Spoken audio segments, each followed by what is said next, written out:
Welcome to The War from Boise, Idaho.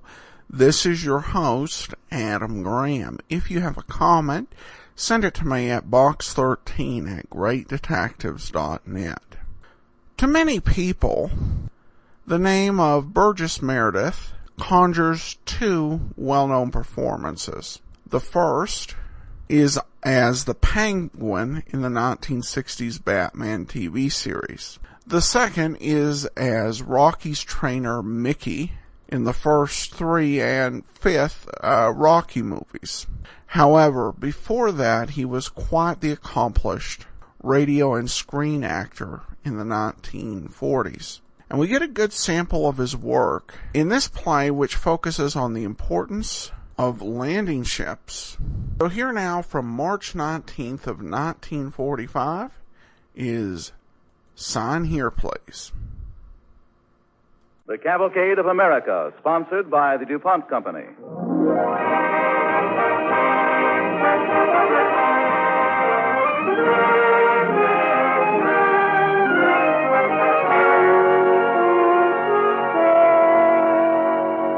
Tonight, Burgess Meredith stars in a story of men and women ships of the Amphibious Command. Sign Here, Please, with Bob Bailey on the Cavalcade of America, sponsored by the DuPont Company, maker of better things for better living through chemistry. Better things that include DuPont nylon, DuPont cellophane, DuPont plastic. Right after Pearl Harbor, our Navy was asked to pull up to the islands of the Pacific and to the fortress of Europe to deliver full-scale invasions on shores bristling with guns pointed right down their throats. The Navy's Amphibious Training Command invented the way to do it, created strange ships never before seen on water, ships that deliberately headed for the shore, rammed themselves onto the beaches, ships that opened up their faces and out of which marched and rolled all the men and equipment of war. LSTs, landing ship tanks, LSMs, landing ship medium, LCIs, landing craft infantry loaded with troops, LCTs, landing craft tank, and in the first wave, LCMs, landing craft material, LCVPs, landing craft vehicles personnel, everything you need for an invasion. This evening, on the 3rd anniversary of the Amphibious Training Command, the DuPont Cavalcade presents Burgess Meredith as Jiminy Peters in Sign Here, Please, with Bob Bailey as Hal McGehee.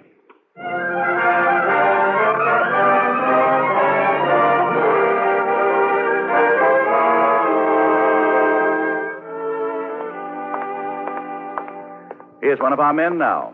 We pick him up in a rather unexpected place, Butternut, Nebraska. His name is Hal McGehee.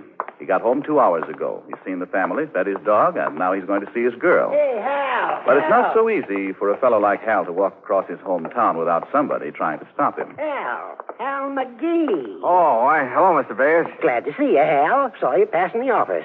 Glad I caught you. Tomorrow morning's Thursday. Got to print the paper. Now, how about a quick little interview? Well, look, Mr. Bayers, I was just Now, going over... Won't take a minute. Just step into the office. Got to print the news, you know. Hey, you're looking fine. Had any bad experiences? There we are. Now, sit down. Now, tell me, what's the worst thing that happened to you? Is that what you want? The worst? Sure. Jiminy Peters. Huh? That's the worst, Jiminy Peters. Look, I gotta go, Mr. Bayers. Now, wait a minute now. Who is this Jiminy Peters? Well, he's nobody, just a guy. Well, I can't write about him. You tell me about you, Hal. Oh, but gosh, Mr. Come Bayers, on now. Begin at the beginning. Well, that's not a very good place to begin, I can tell you that. It was so disappointing. That's when we first saw our ship. That's when we first met him, Jiminy Peters. We just got to the Philadelphia Navy Yard. In those days, in 42, they didn't have much time. You got out of boot camp, and then you swam through the mud at that training camp in Virginia, and then they sent you right to your ship. Well, I never saw many ships sailing around Nebraska, but I'd seen pictures, and I thought I knew what a ship ought to look like.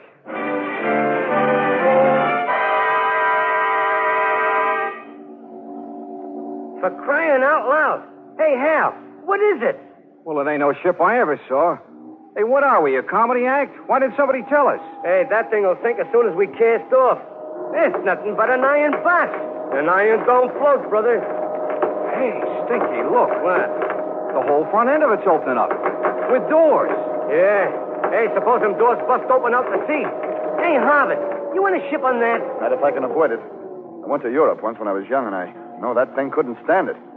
It's probably only some foolish experiment. Hey, here comes the guy. Maybe he knows. Hey, Max, hey. Good morning, gentlemen. I see you're admiring our ship. Admiring? I don't blame you. It's a noble craft, latest model, all improvements, including an anchor.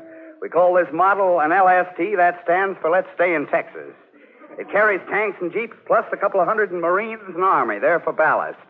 It's not so large, I'll grant you that, but it has its advantages, gentlemen. It means a small crew, and a small crew means a chance for advancement.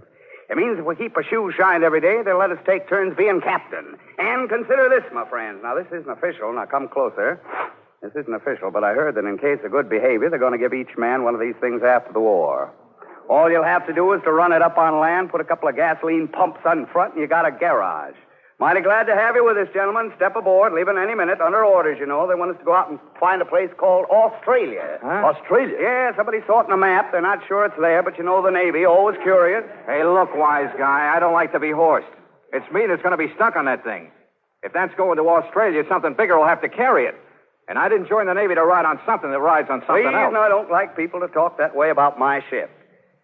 You want that thing to snap its big mouth and bite you? It goes to Australia all by itself. Don't worry. Now, we know you joined the Navy to see the war, so we designed this ship just to carry you right into the battle. Who wants to look at the war through field glasses? We take you right up to where you can see the whites of their eyes and the bucks of their teeth. Now, don't crowd, gentlemen. Single file, hoop. Up yourself, sailor. Hey, what's your name? James D. Peters, the D's for damn, the torpedoes, full speed ahead. Don't give up the ship, you'll get your feet wet. How long you been with that ship? What ship? That ship? Yeah. Never saw it before. I just got here.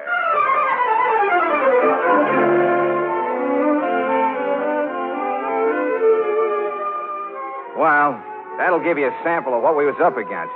And that was just the beginning. We couldn't get away from that guy. Well, we cast off, left Philadelphia, went around Florida, through the canal, stopped just long enough to say goodbye to San Diego. And believe me, it wasn't any excursion. I remember about a month later, in the middle of the Pacific, we was fighting a terrific storm. Stinky, what you doing? I'm making my will. It's time, ain't it?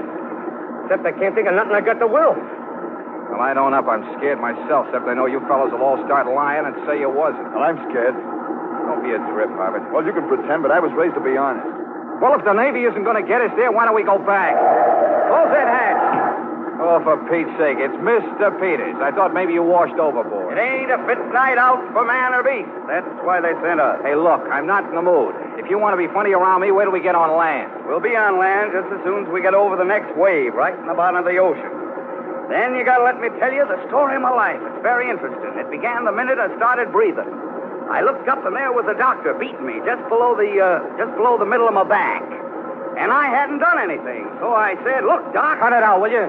I mean it. What's the matter? You nervous? Oh, you have no sense, Peters. This kind of a ship is a new experiment. No one ever saw one before this war.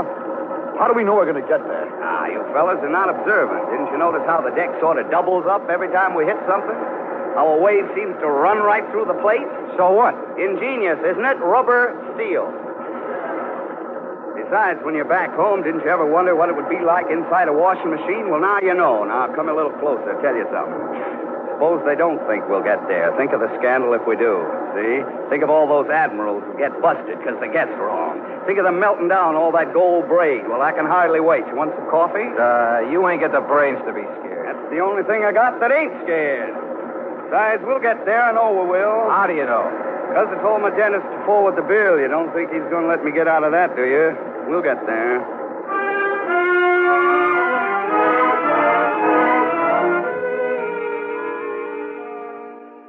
Well, we got there. Our ears were a little sore from listening to Jiminy Peters, but we made it. And that's how we found out those ships were built to go 6,000 miles and feed themselves and a crew of over 100 men for over 7 months without stopping. Yeah, it's a fact. Well, we got there, and then what happened? We sat in a harbor waiting for the rest of the ships for days and days. We just about went nuts. And believe me, that guy didn't help any neither. One day we was sitting on our bunks in a space so small we was just about breathing in each other's faces. Hell, Okay, Stinky, what do you want? I don't want nothing. I was just going to ask you what you're thinking. If I thought I'd jump over, then somebody'd probably pull me out. Consequently, I ain't thinking. Well, I just asked. I just told you. Well, you think you're worse off than I didn't everybody say I else? was worse off. Shut up. Look, Will you- I am. Hey, How'd you spell appendicitis? 2 P's or 3? I'm telling the folks who got it. Yeah. Mr. Peters wants to know how to spell appendicitis. Why? Well, my folks are very smart. If I tell them I'm all right, they'll think something's wrong. I don't want them to worry. Well, just tell him you got lockjaw. I can dream, can't I?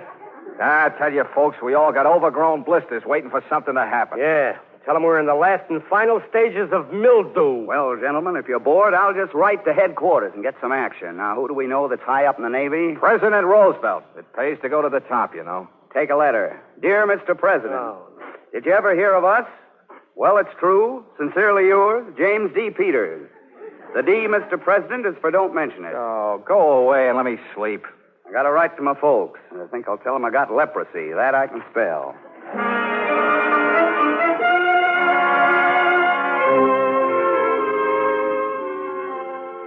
You see what I mean? You see how a guy like that can get on your nerves? Not just when we were sitting around, because pretty soon we was wishing we could sit. They had us practicing beachings from morning to night. Stinky and Jimmy Peters and I had charge of the bow gun. Stinky loaded, Jimmy trained it, and I was the guy that fired it. But just because Jiminy Peters aimed that gun, he thought he was running the whole ship. One day, he even started briefing the whole crew. Now, gentlemen, listen to me. It's all very simple. Okay, Captain. Very good. Now, on the first trip, if any man makes a mistake, I don't want him to feel bad. No, don't take it too serious. Yeah. It's just a war. If anybody has any trouble, we'll just turn around, start over till we get it right. I don't believe in asking my men to do anything I wouldn't do myself. And if I could swim from here to California, I wouldn't do this myself. Now, please bear in mind, gentlemen, now when making a landing, the most important thing is not to bump when you hit the beach. Hey, Jimmy. Take it very easy, otherwise you're going to spill somebody's coffee right in his saucer. Hey, Jimmy, the captain. And I don't want any coffee wasted on this ship, you understand? Not while I'm the captain. No, sir. Just sail round, round, round till you find some nice soft sand. What's going on here, Peters? How do you do, Captain? I beg your pardon, sir. I was talking, sir, a little, sir. It almost sounded like beaching instructions. Crew seems quite interested, too. Nice to know you remember all those lectures, Peters. Carry on. Me, sir? Carry on. Well, yes, sir. Me, sir?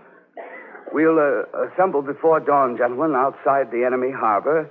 In the dark, each ship will assume its position. At each hour, the first wave will go in. Each ship must follow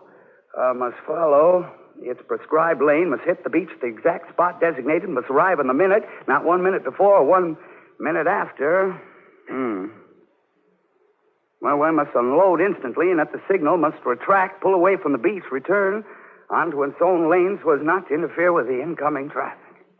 All right. We'll try that, Peters. What, sir? Just as you've outlined it, Peters. All hands, man your beaching stations. Oh, Jimmy, somebody ought to beat your head in. Can I help it if the captain wants to learn?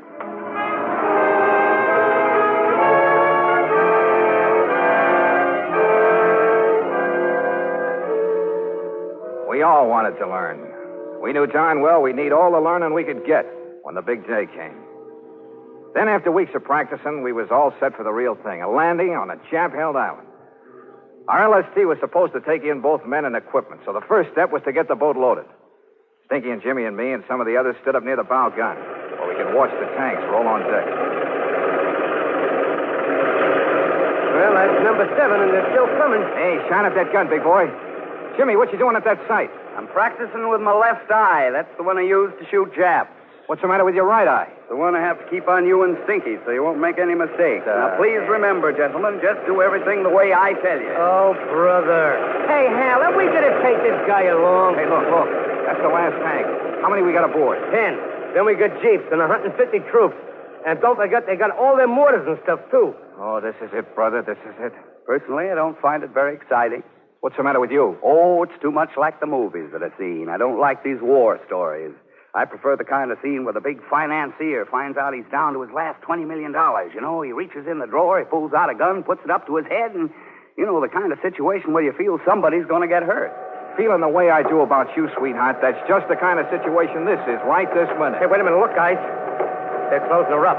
Well, here we go, securing the bow doors now. To the end of the line.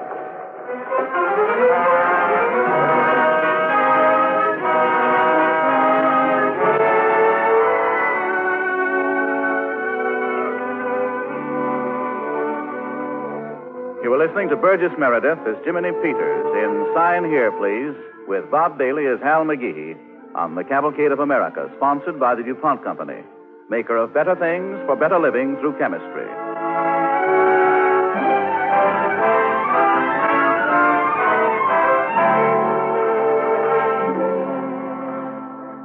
As we continue with our story, there is tense excitement among the crew of an LST on duty somewhere in the Pacific.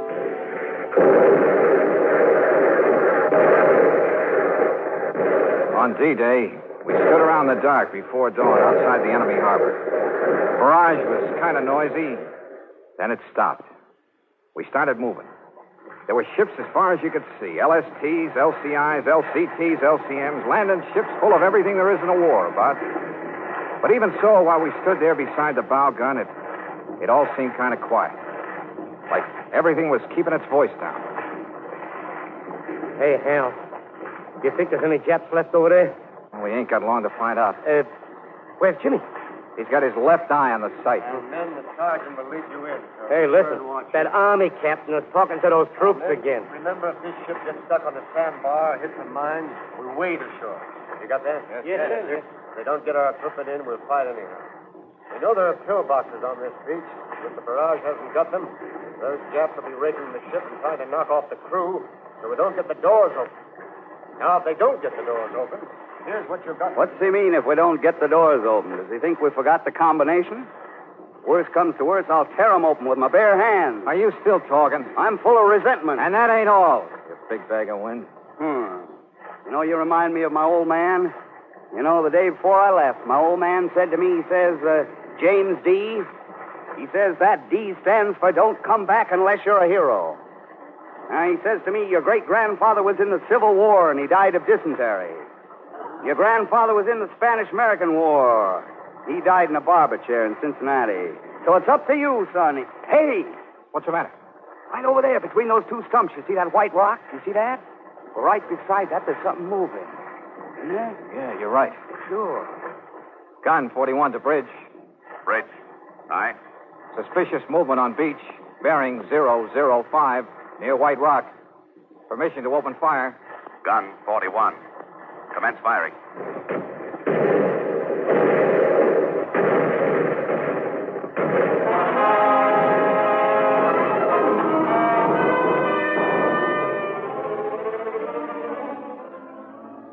Well, whatever it was, when we got through, it wasn't. And even though this was our first trip, we rammed that ship in right to the inch where she was supposed to be. She was unloaded in 30 minutes. Nobody got nervous. Well, not too nervous. We made 4 trips that day. When it was over, we felt, well, naturally satisfied. But after that, we got used to it. The same thing over and over. Finschhaven, Cape Gloucester, Sidor, Hollandia, Saipan, Wadki. There was no story, especially. Of course, by this time, we had some new faces to take the place of Harvard and some of the others. But Jiminy Peters kept right on talking, even when we got stuck. Oh, yeah, I almost forgot. That's when we got the load of natives. And that's when that guy, Jimmy, really did something. What kind of a thing is this, anyhow? The tide plays tricks on us, we get stuck. We sit here for 24 hours, get pasted by the Jap plane, and now they load us up with natives yet. Yeah, planes came over yesterday and dropped leaflets telling those people to get up in the hills. Yeah. But they were so anxious to see us, they just hid in the bushes. Now we got to get them out of the way. Hey, where are we going to take them to? Hoboken? Hey, look at that old guy. I'll bet he's 150 if he's a... Who did that? That woman over there, that girl. Jimmy's talking to her. Come on, let's go over, Stinky. That guy makes even the foreigners scream. Hey, look, wait a minute. He's picking her up in his arms. Hey, Jimmy, leave her alone. No trouble, boys. No trouble. Hey, put her down, you dope. Here comes the captain. What's going on, Peters? A woman, sir. It's an interesting condition, sir. I think pretty soon it's going to get even more interesting. What do you mean? Well, near as I can make out, sir, she's going to have a baby. Is that all? Yes, sir. Well, come on. Let's take her into the wardroom. Try to make her comfortable. Captain. Yes, what is it? Message coming in, sir. Officer of the deck wants you on the bridge. Carry on, Peters. I'll be right back. Yes, sir. Hey, Hal, open the door, will you? Remember, I'm carrying 2 these days. Well, what are we going to do? Well, put her on the table. Isa. Uh-oh. Mother. Well, get the pharmacist's mate, will you? Jimmy, two of them are wounded, and the other one is... Oh. All right, lady. What can I do for you? Yeah, what can I? Oh, we can't just stand here, Jimmy. Okay, let's do something. Do you know what to do? Well, I lived on a farm once, but all we had was tractors. Let's go from that medicine cabinet, will you? Hurry up. What are you going to do? Well, I don't know, but I'd feel better if that medicine cabinet is open. Okay. Oh, Mother. Yeah, lady, I know. At least I can imagine. Don't you worry, lady. We're here. I got the lock off. Oh, lady, now, lady, don't be nervous. No, we all have to go through this sometime. I know you don't understand, but you try to, will you? Look, we're your friends. See, friends. Huh? That's right. Take it easy, lady. You take it easy. That's a good girl. Sure. Here, take this. That's right. Just take a whiff of this nice, clean ether. That's right. Might even have to take a swig myself. That's right. This ether, lady, came all the way from the United States just in case we had a baby. That's right. That's a nice girl. Sure, you understand.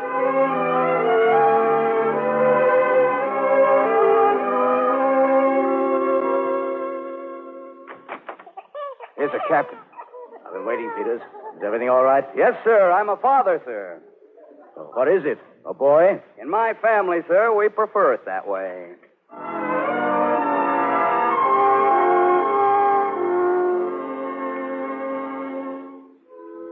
Yes, sir. It's in the log. A baby born on a landing ship. Well, naturally, after that, you couldn't shut up Jiminy Peters. You couldn't expect to. He talked right up to the end. Yeah, we had an end, all right. Had some bad luck. Put us out of business. We was coming in on another beach. Wasn't really light yet. We had a load of tanks, and the decks was full of gasoline drums. We hit a mine. Next thing I knew, we all seemed to be in the water. Hey, Lego. Hey, Lego. Lego, my hair. Your head up, you big dumb Nebraska cluck. You can't live underwater. You still here? I might have known with all that hot air you'd never take. Thank you. You're so good to me since the baby came. Hey, let's get out of here. There's a fire in the water. Hey, Jimmy. Jimmy, where are you? Here. Well, get moving. Go ahead. What you staying there for, you fool? Waiting for a streetcar. Hey, you hurt? Why don't you say so? Grab my shoulder. Come on, grab this barrel. Oh, the barrel won't hold us both. So, pipe down, pipe down. Ah, if you don't mind, don't use that word down. Right now, it's in very bad taste.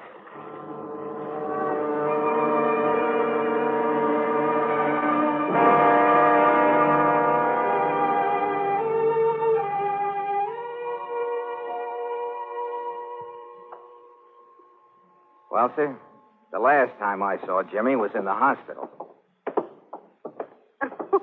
Yes, all of us here in the hospital know James D. Peters. The D, I'm told, stands for Don't Give Me Digitalis, Nurse. Kisses are cheaper. Here he is. Okay, thank you, Lieutenant. Hiya, Jimmy. Hey, what you got on all that cement for? You hurt bad? This is an interesting experiment, my friend. Come close. They wrap me up like this, and when the spring comes, I crawl out and I'm a butterfly.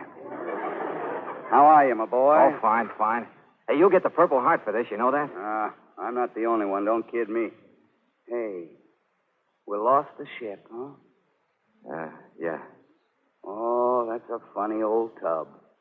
I never told anyone, but I was in love with it. Always did pick funny things to fall in love with. I was planning to take it home and introduce it to the family. Well, we'll get another, don't worry. It wasn't our fault, was it? No, of course not. I mean, we did our job, didn't we? Hey, stop worrying. Of course we did. Hey, for Pete's sake. As you were. Look who's coming, Jimmy. The Admiral. And some Army guy. 3 stars. Here's another one of those men, General. How is, then? Okay, sir? Well, I understand you were on that LST that hit the mine. Yes, sir. Gave us quite a lift, General. Yes, they can be quite stimulating. How many invasions were you in? 7. 7. Mm-hmm. Well, speaking for the Army, son, we think you've done a fine job. Did we deliver your stuff, sir? You certainly did. In good condition, sir? That's right. On time, sir? Always. Sign here, please. What? Well, I mean, sir, that's what they say, isn't it? When they deliver stuff in good condition on the date specified, they give you a slip and they say, sign here, please. You want me to sign? Right here in my plaster cast, will you? Well, I certainly will. With pleasure.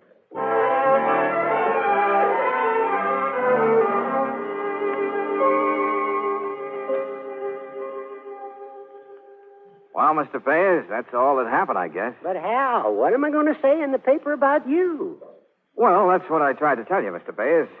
I guess you want some kind of a hero story, but that's all there was to it. We just did our job, that's all. That's what war is really like. Your job and fellas like Jiminy Peters and... Well, that's all. Yeah, I see what you mean. But I think I can get an article out of it, Hal. Yes, sir, I think so. Uh-huh. Well, nice to see you, Mr. Bayers. Where are you going? Why, I heard Carol Sand was still living here. So I heard. Yeah, she is. Heard she was still pretty. Yes, indeed. Uh-huh. Well, this is one invasion where I'm plenty nervous. Good night, Mr. Bayers. Good night, Hal. Good night.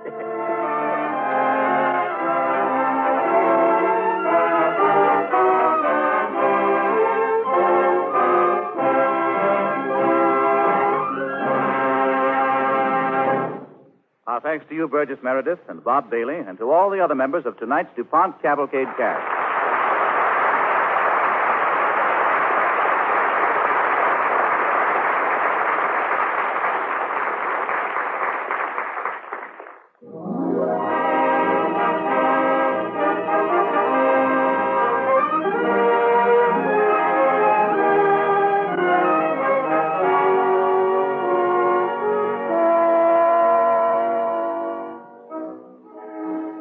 Next week on the DuPont Cavalcade, we're going to bring you a warm and human play about a girl, the most famous and best beloved girl in America. Even if this year she's celebrating her 59th birthday, she's the first girl our GIs strain their eyes to see when they come back to America from overseas. She's the Statue of Liberty, and our play is about how this stately bronze lady entered the lives of a little boy and his trusty grandfather in Brooklyn, New York. Our play is called Grandpa and the Statue. And for our star, we will welcome back to the DuPont Cavalcade that fine actor, Charles Lawton.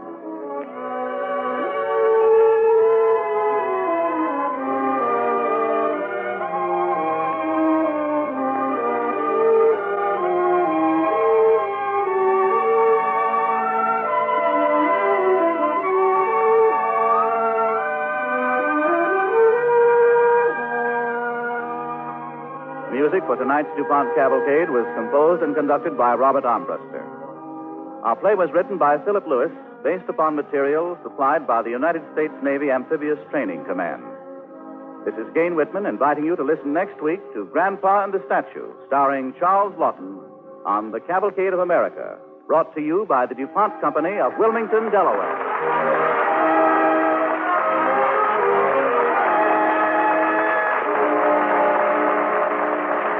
This is the National Broadcasting Company.